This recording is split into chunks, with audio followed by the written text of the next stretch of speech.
Buongiorno, benvenuti a questa edizione del nostro telegiornale. Vediamo subito i titoli. Furto al museo di Messina, indagato il custode per false dichiarazioni, troppe contraddizioni nella sua versione. L'Istituto Superiore di Sanità conferma che la piccola Anna Rosa è morta di difterite. In quarantena 10 parenti della bambina risultati positivi. Intanto la Regione ha istituito una task force per le vaccinazioni pediatriche. A riposto resta un giallo, la morte di Noemi, la giovane donna trovata senza vita nella sua casa dopo un incendio. I familiari non credono al suicidio. Allerta rossa per rischio incendi e ondate di calore a Palermo, dove sono attesi fino a 42 gradi. Il caso della guardia medica di Siracusa che rimane chiusa per carenza di medici. Il presidente dell'ordine e neolaureati non vogliono venire qui. Albano a Catania con le sue grandi passioni, canzoni e vino. La musica, dice, è medicina.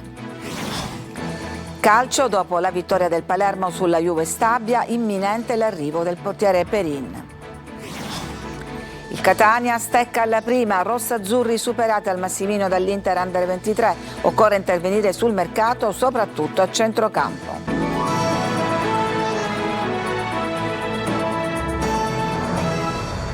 E arriva una prima possibile svolta nell'inchiesta sul furto al Museo regionale di Messina. C'è un primo indagato, si tratta di uno dei custodi in servizio proprio la sera del colpo. Sentiamo Desiree Ferlito. È uno dei custodi in servizio la sera del furto, il primo indagato nell'inchiesta sul colpo di Ferragosto al Museo regionale di Messina, durante il quale sono state sottratte 3 delle 5 tavole del celebre Polittico di San Gregorio e la tavoletta bifronte con la Madonna e il Cristo in pietà, capolavori di Antonello da Messina. A rivelarlo è il quotidiano La Repubblica. L'uomo, sentito dai pubblici ministeri come gli altri colleghi, avrebbe fornito una ricostruzione che non coinciderebbe con quella degli altri dipendenti. Contraddizioni e incongruenze che avrebbero lasciato più di un dubbio agli inquirenti, tanto da portare alla sospensione dell'audizione. Nei giorni scorsi era già emersa l'ipotesi di un possibile basista, qualcuno che potesse conoscere bene il museo, i suoi accessi e i suoi spazi. Intanto gli investigatori continuano a cercare risposte, soprattutto nelle immagini delle telecamere. Ore ed ore di registrazioni vengono passate al setaccio, alla ricerca di una traccia dei ladri, del loro arrivo o della via utilizzata per la fuga. E dopo il colpo emerge anche un altro particolare. Sul sito del Museo regionale Maria Cascina è possibile reperire e scaricare liberamente una planimetria molto dettagliata dell'edificio.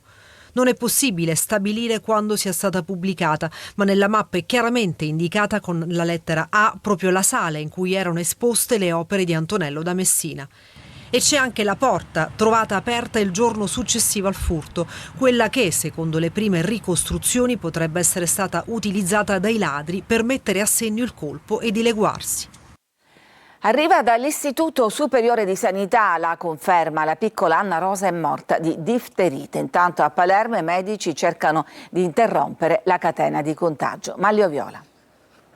L'ultima conferma è arrivata in serata dall'Istituto Superiore di Sanità. La piccola Anna Rosa è morta realmente di difterite. I campioni spediti a Roma dall'ospedale dei bambini di Palermo hanno dato esito positivo proprio alla tossina causata dal batterio della difterite. Ora i concreti sospetti dei medici hanno un riscontro oggettivo e scientificamente certo. Intanto continuano a migliorare le condizioni del cuginetto di Anna Rosa. Il bimbo di 4 anni è ancora ricoverato, le sue condizioni sono clinicamente stabili ma comunque in costante miglioramento. Qualche preoccupazione invece dai 10 familiari che risultano positivi ai tamponi. Stanno tutti bene, dunque le preoccupazioni non sono per loro perché vaccinati, ma hanno contratto il batterio e dunque, pur non ammalandosi grazie al vaccino, ne sono portatori sani. La priorità assoluta dei medici è interrompere la catena del contagio. Per questo i 10 familiari sono tutti in isolamento e vengono trattati con antibiotici specifici. La somministrazione la fa il personale sanitario personalmente, visto che c'è il sospetto che la profilassi che era stata prescritta già a metà della scorsa settimana possa non essere stata seguita. Infine continua la caccia al cosiddetto paziente zero, ovvero alla persona dalla quale Anna Rosa e la sua famiglia hanno contratto il batterio. Trovare questa fonte inconsapevole dell'infezione garantirebbe la chiusura del cordone sanitario e l'interruzione del contagio. Sempre su questo tema la Regione corre ai ripari e istituisce una task force. Adelaide Barbagallo. Una task force regionale per fermare il rischio difterite e rilanciare i vaccini pediatrici. L'organismo è stato istituito con un decreto firmato dall'assessore alla salute Marcello Caruso. Il provvedimento arriva a pochi giorni dal dramma della bambina di 4 anni morta per sospetta difterite a Palermo. La task force avrà il compito di monitorare il cluster e varare un piano straordinario per bloccare il batterio. Non solo, gli esperti dovranno proporre strategie per far risalire le coperture vaccinali nella fascia 0-24 mesi e per i richiami dei 5-6 anni prima dell'ingresso a scuola. Massima allerta anche per il morbillo, i cui contagi sono in aumento a livello nazionale. Un ruolo fondamentale è quello dei genitori, a cui l'assessorato alla salute chiede la massima collaborazione. Dobbiamo invertire la flessione dei vaccini registrata dopo il Covid, ha spiegato Caruso, e serve la collaborazione di medici, pediatri e soprattutto dei genitori, che saranno al centro di una campagna di comunicazione. Intanto l'ASP di Palermo rassicura: non ci sono nuovi casi, la situazione resta circoscritta alla bimba deceduta e al cuginetto ricoverato. A riposto adesso in provincia di Catania per il giallo della morte di Noemi, la giovane donna trovata senza vita nella sua casa dopo un incendio. Dovrà ancora chiarirsi tutti i dubbi se si sia trattato di omicidio, femminicidio in questo caso, o di un tragico suicidio. Sentiamo Eva Spampinato. Abbastanza brutto, una morte del genere non va così. Non si rassegnano all'idea che Noemi possa aver deciso di farla finita. La madre e i familiari della 34enne trovata ieri dentro la sua casa di riposto, qui in via Circunvallazione, impiccata mentre tutto attorno divampavano le fiamme, continuano a respingere l'idea di un suicidio. L'odore forte, acre dell'incendio del rogo si sente ancora nell'aria. Davanti la porta dell'abitazione di Noemi i sigilli dei carabinieri che questa mattina sono tornati qui sul luogo del delitto. Sull'asfalto posati per terra 5 lumini e un mazzo di fiori freschi e il cordoglio della comunità per la morte di una ragazza di 34 anni. Adesso sarà l'autopsia sul corpo di Noemi, che in questo momento si trova all'ospedale policlinico di Catania, a sciogliere i dubbi su quello che tuttora rimane un mistero: suicidio o omicidio o femminicidio. Un giallo fitto che si muove lungo il confine tra gesto disperato e delitto perfetto. Il rogo avrebbe cancellato ogni traccia di un possibile assassino? È un mistero questa cosa.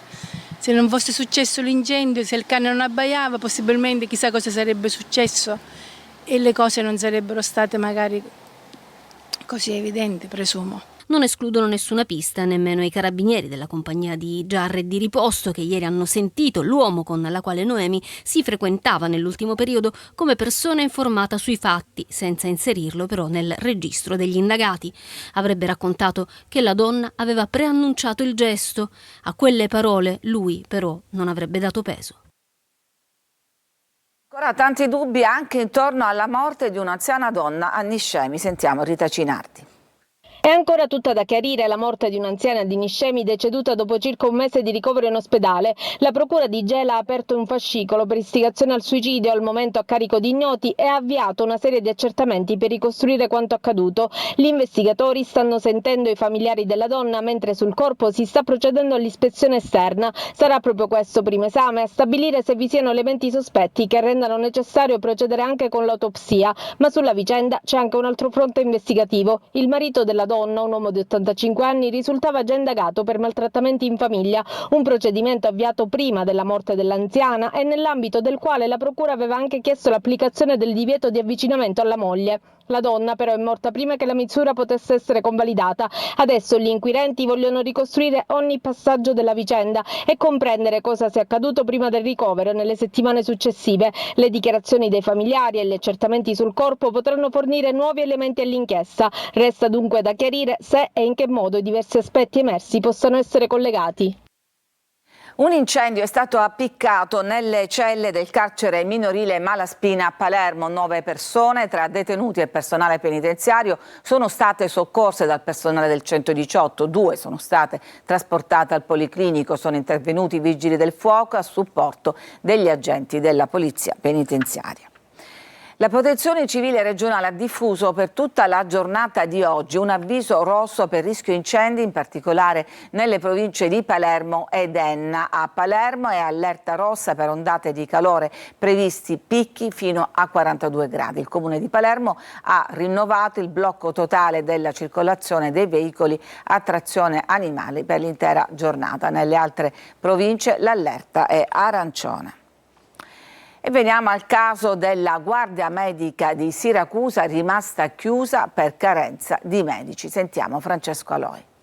Chiuso per carenza di medici. L'ASP non ha usato giri di parole per motivare l'interruzione provvisoria del servizio di continuità assistenziale.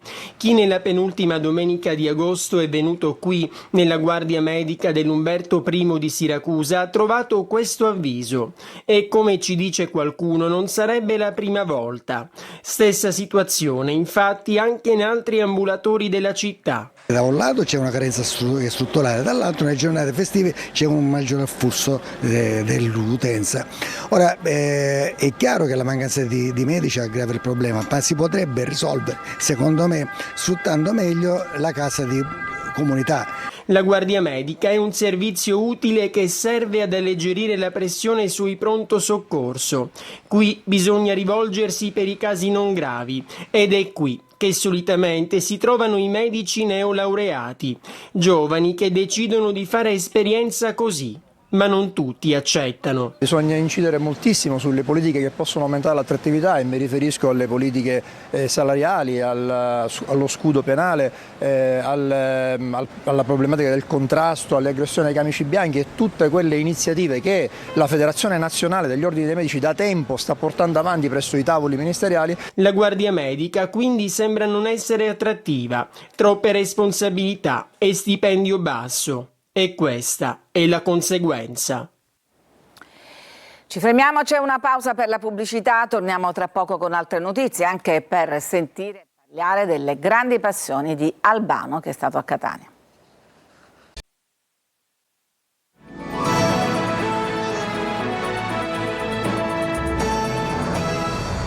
E veniamo adesso alla polemica per la decisione di abbattere decine di daini che vivono in provincia di Ragusa. È previsto l'abbattimento di circa 100 esemplari e questo ha scatenato l'indignazione di molti. Sentiamo Veronica Barbarino. Sono circa 100 i daini che vivono tra i boschi e le radure di Ragusa, Monterosso Almo e Giarratana. Esemplari che negli anni si sono riprodotti aumentando la popolazione, tanto che la regione ha dato il via libera all'abbattimento. La decisione, che dovrebbe scattare il 1° settembre, ha provocato sconcerto tra le associazioni animaliste e non solo. Alla base del contenimento l'esigenza di limitare i danni alle coltivazioni e il rischio di incidenti stradali. Mancano i dati, contestano gli animalisti. Non ci sono dati, eppure si parte sparati con il fucile in mano, con 10 cacciatori selezionati, ma non sappiamo come, perché anche di questo non abbiamo alcun documento ufficiale. Questo è il motivo principale per cui si è creata veramente una enorme onda emotiva. La richiesta è quella di cercare alternative come la cattura, il trasferimento degli animali o la sterilizzazione.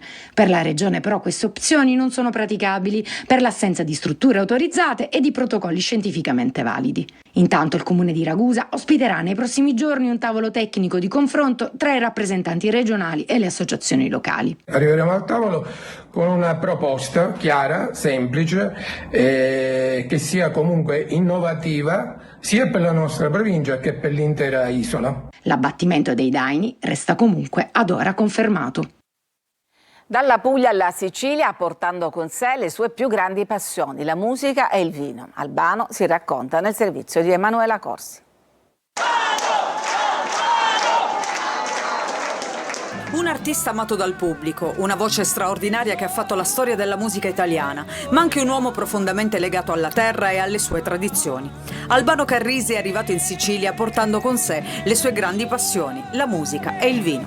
Una è una passione che mi è nata da sola, ascoltando le belle melodie che mia madre cantava, e l'altra ascoltando mio padre mentre zappava la terra, e ho capito che questi due semi sono rimasti nel mio brain, nel mio cervello, e ho portato avanti ciò che ho imparato fin da piccolo.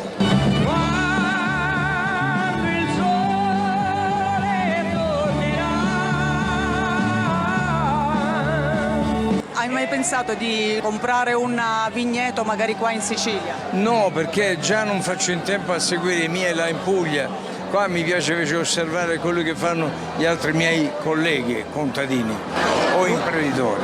Felicità e bicchiere di vino con un panino, la felicità. Quando ti rivedremo sul palco dell'Ariston? Guarda che nel mondo non c'è solo l'Ariston, c'è. Bene che ci sia, ha dato tanta musica al mondo, ma se c'è va bene, se non c'è pazienza. Nostalgia, nostalgia canaglia, che ti prende proprio quando non vuoi.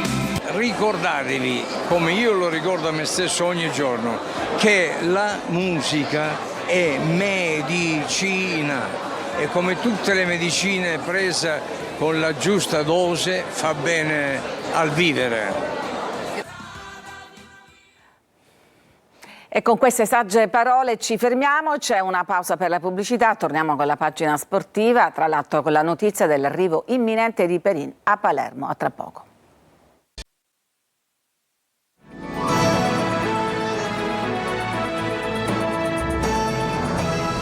Siamo al calcio, dopo la vittoria sulla Juve Stabia, sono giorni caldi per il mercato del Palermo, oggi dovrebbe essere il giorno per l'ufficialità di Perin in rosanero. Sentiamo Marco Gullà. Il Palermo si gode il momento, da un lato c'è la vittoria conquistata contro la Juve Stabia alla prima giornata, dall'altro c'è il mercato sempre più altisonante. È ormai questione di ore, Mattia Perin sarà il nuovo portiere rosanero. Oggi giornata di visite mediche per l'estremo difensore, poi la partenza per Palermo. Perin firmerà un contratto triennale, sarà quindi a disposizione per la partita che i siciliani giocheranno domenica prossima ad Arezzo. Il portiere si trasferirà dalla Juventus a titolo definitivo senza alcun costo di trasferimento. Il club bianconero riceverà dei bonus dal Palermo solo nel caso in cui il club di Viale del Fante verrà promosso in Serie A. Un grande colpo che permette ad Inzaghi di avere un top player per la porta. Definito l'innesto del portiere, l'attenzione della dirigenza si sposta rapidamente sulla ristrutturazione del reparto avanzato, dove si lavora per finalizzare la cessione di Matteo Brunori al Modena per 1,5 milioni di euro fissi più 500.000 euro di bonus. L'uscita dell'ex capitano rosanero permetterà di affondare il colpo per l'attaccante Christian Spendi del Cesena come alternativa a Poyampalo, anche se il club romagnolo fa muro e vorrebbe trattenere il centravanti albanese. Osti cerca anche una sistemazione al centrocampista Blen, in questo momento fuori rosa. Il nodo principale per la cessione del calciatore è l'ingaggio. Esordio amaro invece per il Palermo, superato al Massimino dall'Inter Under 23, occorre intervenire sul mercato, soprattutto a centrocampo. Sentiamo Marco Carli. Difficoltà nuove che andranno analizzate. Le parole sono di Longo a fine partita. Una partita che ha messo in luce i problemi sul campo dopo quelli evidenziati nuovamente dal vertice del club durante l'estate. Primo tempo deludente, dopo un avvio in cui i rossazzurri hanno provato a mettere in pratica il volere dell'allenatore, fare la partita, ma senza ritmo, cattiveria e cinismo. L'Inter ha calato l'1-2 che ha indirizzato la gara. Il gol di Maia ha evidenziato errori in difesa simili a quelli di Parma per una retroguardia apparsa ancora in affanno sia nei centrali che negli esterni per nulla propositivi. Il rigore di Mosconi è stata un'ulteriore mazzata all'intervallo sotto di 2 gol. A quel punto ho aspettato fra primo e secondo tempo di riguardare in faccia i miei ragazzi, scelte per rimettere un po', rimescolare un po' le carte, mettere un attaccante in più dentro facendolo partire dalla mezzala come Bruzzaniti. Nella ripresa si cambia, c'è anche la reazione almeno per una mezz'oretta eppure la convinzione che serva di più. Se a centrocampo schieri Menez, bacchettato a fine gara dall'allenatore, beccato dal pubblico e nella ripresa anche Bruzzaniti, vuol dire che manca più di qualcosa e non è un mistero. Varrà e Longo si sono confrontati a lungo a fine partita. Di nomi ne sono circolati: Torrasi, Caligari, Krisetic. con la squadra che avevo a disposizione questa sera potevo fare meglio, io mi devo preoccupare di questo, poi la società si preoccuperà entro il 2 di settembre di mettermi a disposizione altro, qualora lo facesse saremo tutti contenti, qualora non lo facesse vuol dire che il lavoro che bisogna fare dovrà essere ancora più importante. Insieme al nuovo acquisto Coda in tribuna, confermato per lui un anno di contratto con l'opzione per il successivo, l'unica nota lieta è la prestazione di Russo, un catanese che segna Catania e fa vedere coraggio e intraprendenza. È tutto per questa edizione, vi lascio adesso alla rassegna stampa curata oggi da Marco Carli. L'informazione torna come sempre alle 14. A tutti una buona giornata.